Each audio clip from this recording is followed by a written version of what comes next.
everybody. Welcome to spring term. I am your peer mentor for Gender and Sexualities with Shauna Lipton. My name is Alicia Gamble. I use she, they pronouns, and you may use either one. It's totally fine. I am a master's student in the Environmental Science and Management department, and I am mostly a social scientist, actually. I study houselessness and water access in Portland.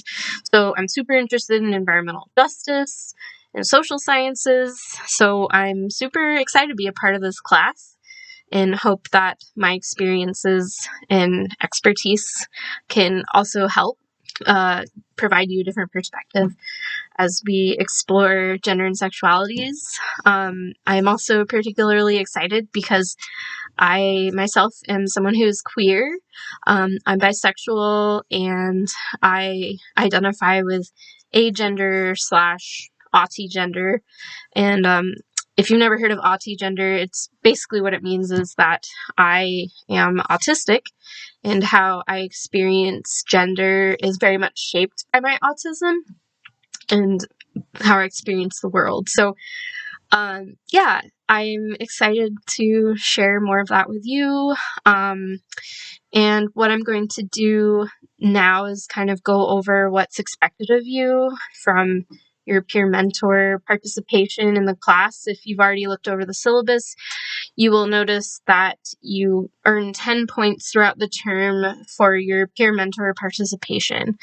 And so how that is going to work is basically how your interactions with me and other people in the peer mentor sessions, although they're not technically sessions because we're not actually meeting at a certain time every week. I'm just going to post in the modules part of Canvas. You'll see there's a module for each week. So week 1, week 2, for each week there will be a peer mentor session post, and it will tell you what to do. I'll give you instructions in detail. I'm hoping to post videos like this to kind of explain more verbally what is expected of you in the week, and kind of go over what your assignments are this week or each week, and help you kind of not just have to read it all, but also get it through a video so you can have better understanding. That's kind of my goal. So I'm also going to work with you each week on your skills as a student and your coursework for the class. I hope to not add more work to your busy, hectic lives. I hope to make things easier, and I hope to help you with skills as a undergraduate student that I think isn't explicitly talked about. And I didn't really realize until grad school about all the skills that I had built as an undergraduate. And so I hope to impart some of that on you, and to help you realize all the amazing work that you're doing. You are getting skills out of this, and you're honing those skills as a student that are transferable to jobs that you'll get in the future. So I hope to talk about that. So some of the skills that I'm thinking of are your writing, using citations, note-taking, critical thinking while you're reading. Those are all super important. And even time management. Time management can be so hard. But I also, as your peer mentor, hope to let you know more about resources we have on campus as students. I've used so many resources. I've used legal services, health services, financial services. I've used so many. So I can help you with any of that. If you want to know more about it, please just send me an email. And also the best way to get in contact with me is through email. I actually have it sent to my phone, so I will see it. And I am a very busy person though, so if I don't respond to you within 2 days, it's always polite and totally recommend send me another email, a follow-up email saying, hey, did you see my last email? When you get a chance, could you reply to this? And then I will get to you. But that will happen in the working world too. And I actually find that professionals really like it if you send follow-up emails so you don't forget. So feel free to do that. I'm going to include my email in every week's module post for the peer mentor session, so that's where you'll find it if you can't find it. Also, it's in the syllabus, so please go back to that if you're having trouble finding my email. You can also email me through Canvas. That's totally fine. But I do prefer Gmail to the Canvas email. But anyway, that's kind of what you can expect from me as a peer mentor.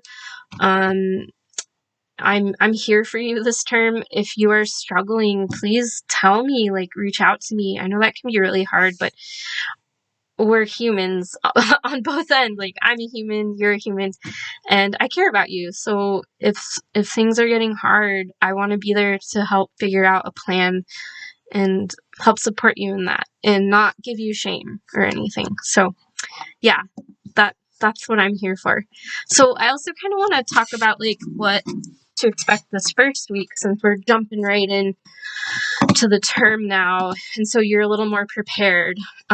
So the first thing you want to do this week is look over the syllabus, read it, make sure you understand what is being asked of you, and also what I highly recommend every week at the beginning of the week of this term, go through your class syllabi, each class, including this one, and see if you like scroll down, you'll see like when assignments are due, and check that. Check each week, like make sure you know which assignments you're going to have to do for the week. What I recommend is actually looking at all of your syllabus, for syllabi for your classes this term, and you'll see like the due dates for all your assignments. Like put that in a calendar somewhere, whether it's on your Google Calendar or a physical like planner, or even like your calendar on the wall. Like send a reminder to yourself so that you don't forget. I know that I have ADHD, so I really struggle with that. But anyway, I highly recommend doing that. And also, your syllabus should kind of go through what is expected for all these bigger assignments in your weekly assignments. So double checking that you're doing what your professor is expecting you to do is super helpful and important. So you're staying on top of it. So for this week, again, you want to start by reading the syllabus. And then if you notice, every week you're going to have a little assignment, a discussion assignment. And what the professor wants you to do for those assignments is do the reading for the week. So this week you have 3 readings, and they're all posted under modules in Canvas. For week 1 module, there's actually a PDF that Shauna posted with what you're supposed to do this week in the readings, but then the readings are in there also separately. There's 2 that are PDFs, and then there is 1 that is a website. And then what you are supposed to do after the reading, if you look in the syllabus, you'll see that a reading question is going to be due each week. So it's going to be a part of a discussion that you're having with other people in your class. So you're supposed to do the readings and then try to come up with like a question, a critical thinking question that really unpacks the reading and helps you understand on a deeper level about the reading. And hopefully they're not like yes or no questions. They should be like how questions, or why, or like what do you think about this. So you want them to be more like critical thinking questions instead of like did you like this article, yes or no. Like you're not going to have much of a discussion with those sorts of questions. So every Wednesday at midnight, post your questions. So that means you're going to want to do your readings ahead of time, from like Monday or Sunday, whenever you start your week, to that Wednesday. So post it on Canvas message board, and then you'll want to do your question responses by Friday at midnight. So they're due every week by Friday at midnight, and you have to respond to at least 1 question written by a classmate in the class for your participation. And you can look at kind of more what's expected of you. If you go to the syllabus, reread what I'm talking about just to make sure you understand the requirements for that. But keep in mind that Wednesdays and Fridays, you're going to have something due. So you want that in your brain. So, and then the last thing that, well, maybe second to last thing, because there's also going to be something you're going to do for peer mentor this week, and I'll get to that. But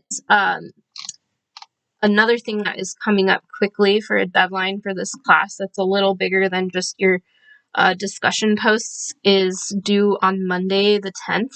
It's your positionality paper. And actually, I want to help you with that in understanding what a positionality paper is. So I have posted some materials for the peer mentor session module about how to do a positionality paper, and hopefully get you started and at least start bringing out your thought processes of what your positionality paper is going to include. So, yeah, this week, do that for your peer mentor session. Get ready for submitting your positionality paper. And I'll post another video about like what a positionality paper is and kind of how you get to thinking about it. So, but anyway, thank you so much for listening to this whole video. I appreciate you. If you have any questions, let me know. I'm excited to get to know you this term. Bye.